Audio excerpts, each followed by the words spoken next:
কুফু কি জিনিস এটা বোঝা একটু জরুরি। ওকে, ধরো এটা একটা গ্রাফ চার্ট। ওকে, এটা গ্রাফ চার্ট। তো এক্স অক্ষ বরাবর, আমি গ্রাফ চার্ট থেকে বুঝাতে বেশি পছন্দ করি, ইকোনমিক্স আমার খুব প্রিয় ছিল অ্যাকচুয়ালি এই জন্য। তো এক্স অক্ষ বরাবর দেখলাম যে ধরো ছেলে বা মেয়ের পরিবার, ফ্যামিলি। ওকে, ফ্যামিলি। ওয়াই অক্ষ বরাবর হলো তোমার ধরলাম রিচ, কে কত বড় লোক, ঠিক আছে, রিচ। এখন কুফু ম্যাচ কি জিনিস, ধরো এটা এটা হলো ছেলের ফ্যামিলি, ঠিক আছে, ছেলে ছেলে কি বলবো আসলে হাজবেন্ডের ফ্যামিলি। ওকে, এটা হলো সাপোজ ওয়াইফের ফ্যামিলি। বলতো এই ফ্যামিলিতে কি কি সমস্যা হইতে পারে? তোমরা তো বাস্তব জীবন বুঝো না যে আরে আমার হাজবেন্ডের হ্যান আছে ত্যান আছে, ভাই সবকিছুর ভালো খারাপ আছে। মনে রাখবা, তুমি যদি কোনো কিছু যোগ্য না হও, সেটা যদি পেয়ে যাও, তাহলে তার জন্য তোমার 100% পস্তাইতে হবে। এটা পৃথিবীর নিয়ম, এটাই পৃথিবীর নিয়ম। কুফু ম্যাচ মানে আল্লাহ তাআলা পবিত্র কোরআনে 1400 বছর আগে বলে দিছে যে দেখো, তুমি যেমন, তুমি যেই কালচারের, ঠিক একই রকমের কালচারে বিয়ে করো।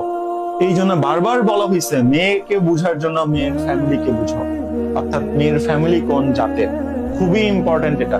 ছেলেকে বোঝার আগে ছেলের ফ্যামিলি দেখার চেষ্টা করো, ছেলের ব্যাকগ্রাউন্ড দেখার চেষ্টা করো, ছেলের বাবা মা কেমন, তার দাদা কেমন, এটা দেখার চেষ্টা করো। কখনো ধরা খাবো না। আচ্ছা ধরো আমি বুঝাই এখানে কাহিনীটা কি করতে। ধরো হাজবেন্ড হলো কোটিপতি, ঠিক আছে, আর ওয়াইফ হলো নর্মালি মধ্যবিত্ত বা গরিব। এখানে সমস্যা কি হবে জানো? ওয়াইফ হাজবেন্ডের বাসায় যায় জাস্ট চাকরের মতো থাকবে। ভাবতে পারো ভাইয়া, আমি তো ফেসবুকে দেখি আমার বান্ধবীর অনেক বড় ঘরে বিয়ে হয়েছে, সেই আছে, আপনি কি বলেন না বলেন। মনে রাখবা, ফেসবুক হলো পৃথিবীর সবচেয়ে বড় ফেক জায়গা। তুমি ফেসবুকে কখনো তোমার দুঃখের মুহূর্ত গুলো শেয়ার করো না? তোমার কারোর সাথে ঝগড়া হয়, বাবা মার সাথে কথা কাটাকাটি হয়, কখনো শেয়ার করো না? ফেসবুকে সবাই পজিটিভ জিনিসপত্র শেয়ার করে, তো ওটা দেখে ডিপ্রেশনে যাওয়ার কোনো কারণ নাই। বাস্তব জীবন আলাদা। তোমার জীবন যা, একটা সেলিব্রিটির জীবন তা, আমার জীবনও মোটামুটি তাই। হ্যাঁ, বাস্তব জীবন টোটালি ভিন্ন একটা জগৎ। ফেসবুক হলো ফেক জগৎ, ওইটা দেখে কখনো কিছু জাজ করবে না। আমি যেটা বলতে সেটা একদম 100% সত্য কথা, 100% সত্য কথা। ওকে, বুঝো কেমন চাকরের মতো থাকে মেয়ে, সেখানে গলা তুলে কথা বলতে পারবে না। ছেলের মায়ের উপর তো গলা তুলে কথা বলার কোনো প্রশ্ন আসে না। তারপরে একটা থাকে না যে নিজের ইচ্ছা প্রকাশ করা, এখানে ইচ্ছা পোষণ করতে পারবে না। টোটালি ছেলের ফ্যামিলির ইচ্ছাতে মেয়ের এখানে চলতে হবে। এটা খুবই বাজে একটা জিনিস। আমি আমার লাইফে দেখে আসতেছি না, আমার আশেপাশে এক্সাম্পল দেখছি। আরো অনেক সিচুয়েশন আছে। তো হাজবেন্ড যদি অনেক বড় লোক হয়, ধরো কোটিপতি, আমেরিকা থেকে আসে, তুমি বলে আরে আমেরিকান জামাই বিয়ে করে নি, ঝামেলাটা খাইছো। কিরকম ধরা খাইছো? ও যেই পরিবেশে বড় হয়েছে, কিছুদিন পর তোমাকে আর ভালো লাগবে না। লিটারেলি এটা হয়। ঢাকা শহরে দিনে কতগুলো করে ডিভোর্স হচ্ছে, তোমার কোনো আইডিয়া আছে? হ্যাঁ, ভালো হলে তো মাশাল্লাহ, বাট আমার সর্ব খারাপ সিচুয়েশনে কাজ করতে হবে আগে, যাতে করে এই জিনিসটা আমার সাথে না হয়। ভালো হলে তো আলহামদুলিল্লাহ, ভালো অবশ্যই আছে, আমি খারাপটা আগে দেখবো, কারণ এটা আমার লাইফ নিয়ে করছে। অবশ্যই এটা আমার লাইফ নিয়ে করছে। ওকে, তো এই ক্ষেত্রে দেখছি কয়েকদিন আগে একটা নিজেদের মধ্যে নিউজ এরকম যে ছেলে অনেক বড় লোক, মেয়ে বিয়ে করছে, এখন ছেলে বাসায় বউরে রেখে বাইরে অন্য মেয়েদের সাথে নষ্টামি করতেছে, হ্যান ত্যান, কক্সবাজার। খুবই বাজে, খুবই বর্তমানে এগুলো কমন জিনিসপত্র চলতেছে। তুমি তুমি হয়তো বাস্তব জগতের একটু বাইরে আসছো, ওই জন্য এই সম্পর্কে জানো না। এবার যদি ব্যাপারটা অন্যরকম হয়, ধরো ওয়াইফের পরিবার বড় লোক, তুমি হলা গরিব, মাথায় রাখবা তুমি জীবনে ওই শ্বশুর বাড়িতে কখনো সম্মান পাবা না। বিশ্বাস করতেছ না? লাইফে একদম রিয়েল এক্সাম্পল নিবা, তোমার জীবন থেকে নিবা। চলো একটা এক্সাম্পল দিই। তোমাদের মধ্যে তো অনেকে আছে তাই না, অনেকে বড় লোক, অনেকে গরিব। একটু মন থেকে চিন্তা করো। ধরো এরকম চিন্তা করো যে আচ্ছা ওকে, তোমার বাবার কথাই চিন্তা করো। হ্যাঁ, একদম রিয়েল এক্সাম্পল পেয়ে যাবে। তোমার বাবা বড় লোক, গরিব বা মধ্যবিত্ত, হ্যান ত্যান, তুমি এটা নিজে জানবা। হ্যাঁ, ধরো তোমার আম্মুর ফ্যামিলিতে তোমার আম্মুরা 4 বোন বা 3 বোন, 2 বোন হতেই পারে। এখন যেই জামাই বেশি ইনকাম করে, সেই জামাই বেশি রেসপেক্ট পায়। বিশ্বাস করতেছো না আমার কথা? মানতে কষ্ট হচ্ছে, নিঃশ্বাস আটকে যাচ্ছে, এটা ইউনিভার্সাল ট্রুথ। এটা খুবই বড় একটা ঝামেলা। ওই জায়গায় যে তুমি জীবনেও সম্মান পাবে না, সম্ভবই না। কারণ মানুষের, এবং এটা পৃথিবীর কিন্তু একটা সৌন্দর্য।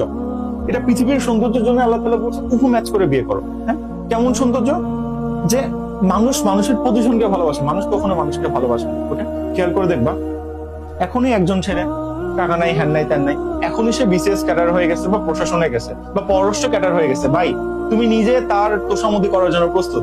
নট অনলি ইউ, আমিও প্রস্তুত। এটাই নিয়ম। মানুষের পজিশনকে ভালোবাসে।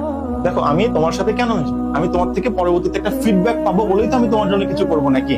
আমি কি ফ্রি তোমার জন্য কোনো কিছু করবো?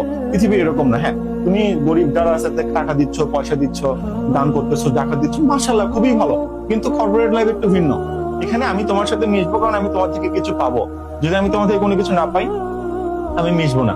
তারপরে ধরো তুমি দেখতেছো তোমাকে, তুমি আমাকে খুশি দিতে পারতেছো না, আমি তারপর তোমাকে সর্বোচ্চ ভ্যালু দিচ্ছি, তার মানে ভাই এর মধ্যে ঝামেলা আছে। আজ হোক বা কাল হোক তুমি বড় সড়ো একটা ধরা খেতে যাচ্ছ। তাই মাথায় রাখবা কোন একটা সিচুয়েশনের ক্ষেত্রে স্বার্থ, হ্যাঁ, দেখবা যে তার এখানে স্বার্থ আছে কিনা। যদি সে কোন রকম স্বার্থ ছাড়া তোমার জন্য কাজ করে, ভাই ওখানে আগাবে না, ধরা খাবে। একমাত্র পৃথিবীতে বাপ মা ছাড়া সবাই স্বার্থপর, তোমার ভাই বোন সবাই। প্লাস নিয়ে তোমার এই যে জন্মের ভাই, কলিজার বোন, যখন বাবা মা আল্লাহ না করুক সবাই তো মারা যাবে।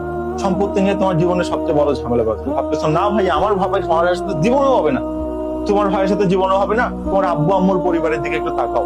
এই যে কুরবানি ঈদ গেল, কি পরের দিন মজলিস বসছিল না যে সম্পত্তি ভাগাভাগির জন্য? কি এক ভাই আরেক ভাইয়ের মুখ দেখেন, এটাই তো বাস্তব জীবনে হয়। যাই হোক, আমরা মুখে অনেক কিছুই বলতে পারি, কিন্তু যখন কুফু ম্যাচ করবে, তোমাদের গ্রাফটাই যে এরকম হবে, তখন একে অপরকে সমান ভ্যালু দিবে। একদম সমান ভ্যালু, কেউ কাউকে ছোট করতে পারবে না, একদম খুবই পারফেক্ট। এবং এখানে আরো অনেক জিনিসপত্র আছে ভাই। ওয়াই বড় লোক, সে অন্য ঘর থেকে আসে, তোমার গরিবের ঘরে তো সে অ্যাডজাস্ট করতে পারবে না। এগুলো একদম লাইফ থেকে আমি সত্য কথাগুলো বলতেছি। তাই তুমি যদি মনে করো একটা জিনিসও তুমি অস্বীকার করো, তো তুমি বাস্তব জীবন থেকে পিছাই থাকো। আমি ভাবলাম আমি এই জিনিসগুলো থেকে শিখছি হয়তো বা, সেই জিনিস তোমাদের আমি বলি। অনেকেই সামনে বিয়ে করবা, দেখবো অনেক বড় ঘর থেকে বিয়ে আসতেছে। প্লিজ আমি রিকোয়েস্ট করতেছি, তারা যদি তোমার লেভেলতে 2-3 গুণ বেশি বড় হয়, ওই ঘরে যেও না। মানে সারা জীবন কান্না করতে করতে তোমার চোখ ভেসে যাবে।